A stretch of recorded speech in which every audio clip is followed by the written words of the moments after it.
All right, guys, so it is Thursday, January 12th, 2023. Today marks 35 days I have left to finish my 55 for Daryl's Starbird's Car Show coming up in Tulsa. So I did quite a bit of cleanup and arranging because it was getting to where I was having trouble, finding things, and I was tripping over stuff. So I got rid of some stuff and put it in my shed, basically. But anyway, I got Kiki out here helping me today. She did not help me yesterday when I was trying to clean up the mess.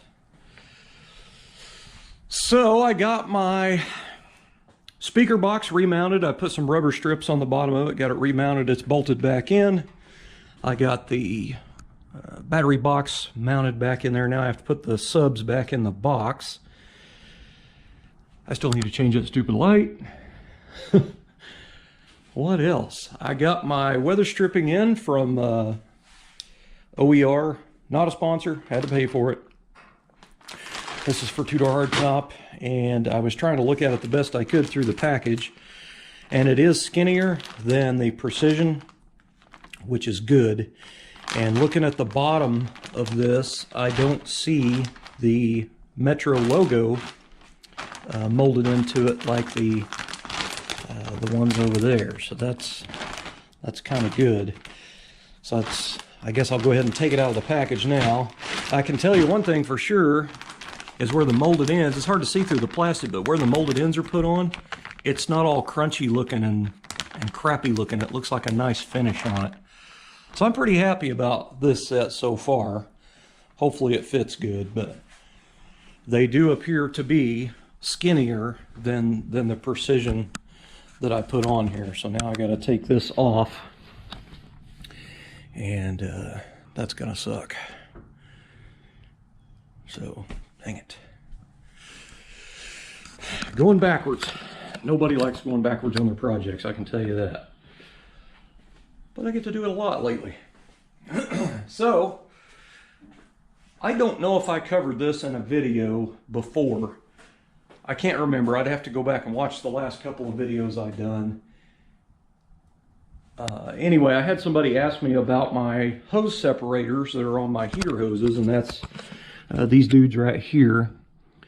And I've got a bracket that I'd cut out a strap and I've bent on it, but I need to finish it out and then paint it and everything. But it's basically going to go up there and mount. This one will mount off the back of the alternator nut and hold that straight like that because it looks better. But anyway, these are Billet Specialties hose separators, and these are the polished ones. And I've got one here and one there, and I got one down there.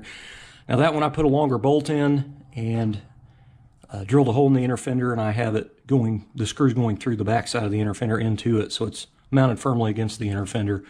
And I did put a strip of rubber between them so it won't scratch up the inner fender. But these here are just free float, and that's really what they are designed for, is free floating. But if you have access to the back of what you're mounting it to, you can put longer screws in there and bolt it on. Anyway, those are Billet Specialties. Not a sponsor, but those are for dual 5/8 heater hoses. Now they make these in all kinds of oddball sizes, and I know like on a G-body they have 5/8 and 3/4 on their heater hoses. Got one big, one little. And Billet Specialties actually makes a clamp like that that's offset like that. So it takes a 3/4 hose on one side and a 5/8 on the other. So pretty neat. They're pretty expensive. I don't remember. I want to say they're like 20 bucks a piece or something ridiculous for what you get. But I did find these a few months ago, and I bought them for my wife's 55. These are Russell, and you get a pair of these for like 17 bucks. I got them from eBay. They're all over eBay. But let me take it apart here, and I'll show you up close, we'll say.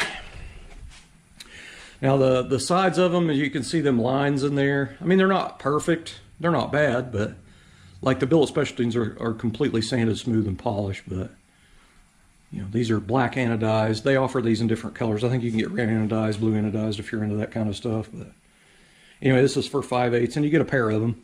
And I thought that was a pretty good buy for my, my wife's car being a budget car.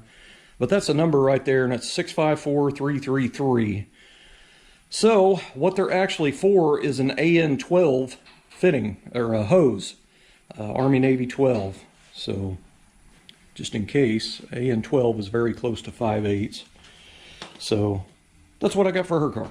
But anyway, somebody asked, and there you go. I might mention this. My buddy Mark Wallace brought this by for me. This is, it's a spray wax, and I cannot remember the name of it. Dang it. It's a guy's name. It's not like, you know, McGuire's or Mother's or something that you've heard of. I hadn't heard of it. That doesn't mean nothing. He might be heard of from other people, but I can't remember the name of that. But anyway, he said this is the glossiest, slickest stuff he's ever seen. So I'm going to give it a try. Just kind of see how it goes, I guess. But I thought I'd do a spot on the car just to kind of check it out. I guess I might as well do that right now, huh? Nothing else to do except everything else. So I did this little area right here. I actually had you could see my outline of my fingers right here, so that's why I did this area. But that stuff looks like it works okay. I'll have to try another spot with my McGuire's Carnauba wax. I've always been a Carnauba wax guy for a really deep shine, and just that stuff collects dust so easy, you know what I mean? But it sure does put a shine on something. Anyway, I'm gonna have to do a side-by-side comparison just to be able to see, but I don't think I got it all off there very well, but doesn't look too bad.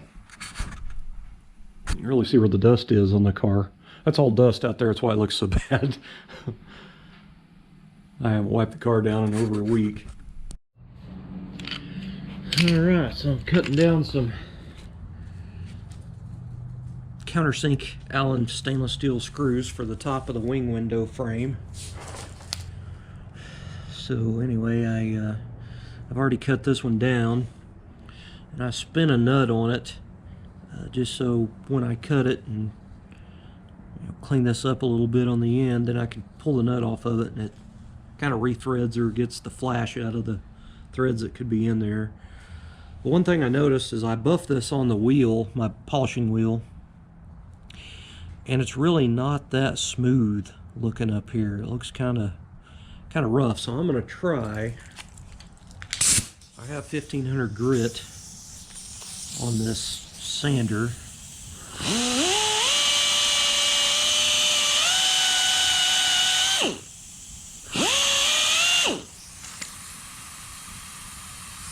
Look at the indents in that top of that head, just terrible looking.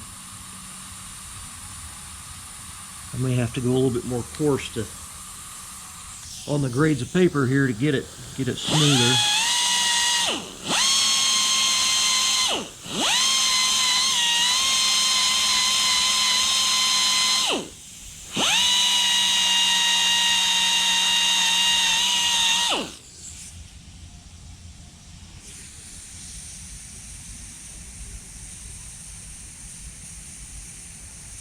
Man, it is really not cleaning it up very good.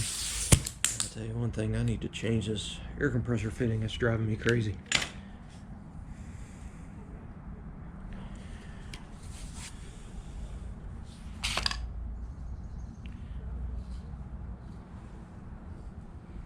I'm going to have to go harsher on the grades of paper, I guess, to get that cleaned up. It just doesn't look very well.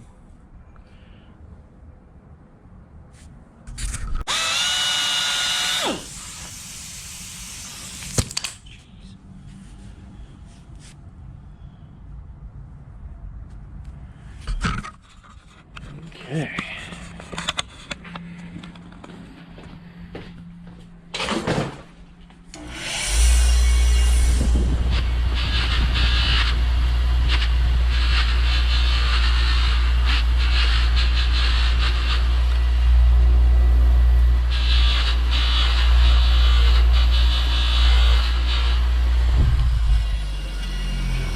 Okay.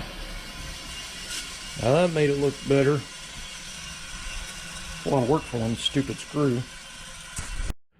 So this is where it goes, is right here. Originally these had that style of screw in it, and I am replacing it with stainless steel countersinks that are Allen. take an Allen wrench, because to me it just looks a little bit cleaner than just having a standard old Phillips screw in there. So there's a metal frame inside your vent window rubber. That's what that has to grab. Alright, how much better that looks. Looks way better. This little guy here, that was the same screw as this one, and I had to chuck the thread part into a drill and zip tie the trigger on the drill to where when I plugged the drill in, it was wide open with that chucked up in it. And I used a file and thinned that head down and then radiused it back a little bit, you know, repaired the countersink part of it. This one in particular, it goes through a couple of pieces and it has to be flush. So leaving the head that diameter, it was sticking up. So to get that flush, I had to take some of the outside diameter of that head down, and then it worked. But anyway, now that's pretty much what I'm after. This is dulled out. I'm going to have to hit that with some others, but that one looks really good. After you get your stainless polished and then you put a sand and buff screw in there, now it looks really, really nice. So now I can take this whole rusty piece of crap out of here that I had to use just to put it together because it's all I had here. I actually went to my local hardware store to buy the screws, and the bin was out for this size, so they were actually out of 2 or 3 sizes. So I just went ahead and got online and I ordered these off eBay, and then I just decided I would use them and cut them down. So, and then sand them, polish them, and install them. So now I get to do 3 more. Yay!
That. Tighten those up. The battery switch is off, so.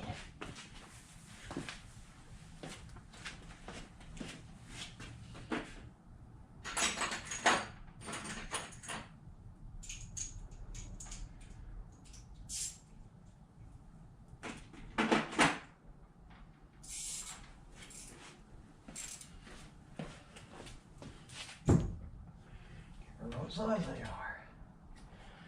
I know that size.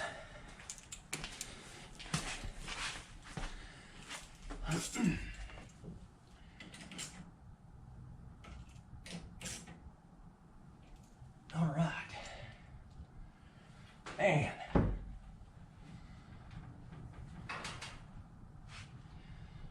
What a mess that was.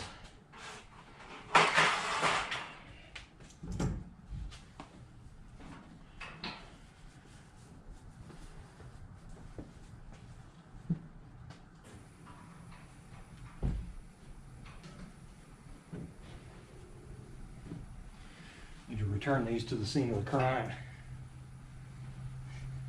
You know what I mean?